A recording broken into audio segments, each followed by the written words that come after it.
નમસ્કાર, આપ જોઈ રહ્યા છો સ્પાર્ક ટુડે ન્યૂઝ। બોરસદ તાલુકા પંચાયત પર ભારતીય જનતા પાર્ટીનો ભગવો લહેરાયો।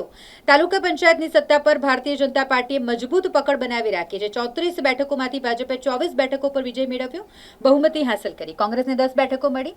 આજે પ્રમુખ ઉપપ્રમુખ પદની ચૂંટણી યોજાઈ, જેમાં પ્રમુખ અને ઉપપ્રમુખ પદની ચૂંટણીમાં પ્રમુખ પદે સોનલબેન પટેલ અને ઉપપ્રમુખ પદે દક્ષાબેન ગોહિલને બિનહરીફ વરણી કરવામાં આવી।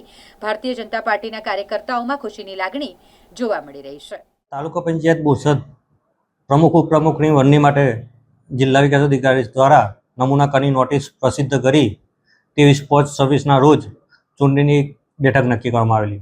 જે અન્વયે 22/5/26ના રોજ પ્રમુખ માટે પટેલ સોનલબેન યોગેશભાઈ તથા ઉપપ્રમુખ માટે ગોહિલ દક્ષાબેન મહેશભાઈ બંને હોદ્દા માટે એક જ ફોર્મ આવેલું હતું, જેની બેઠક આજ રોજ 23/5/26ના રોજ 11 કલાકે તાલુકા પંચાયત સભાખંડમાં યોજવામાં આવેલ હતી।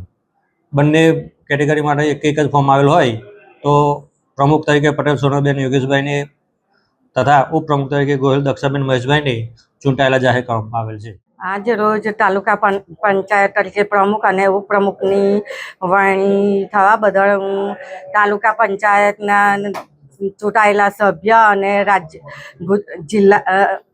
આણંદ જિલ્લાના પ્રમુખ સંજયભાઈ પટેલ, માનનીય શ્રી કેબિનેટ મંત્રી રમણભાઈ સોલંકી, માનનીય શ્રી રાજ્ય કક્ષાના કમલેશભાઈ પટેલ, માનનીય શ્રી મિતેશભાઈ પટેલ, સાંસદ શ્રી મિતેશભાઈ પટેલ, તાલુકા પંચાયત સંગઠન અને જિલ્લા પંચાયત સંગઠનના સર્વને હું હાર્દિકપૂર્વક આભાર માનું છું।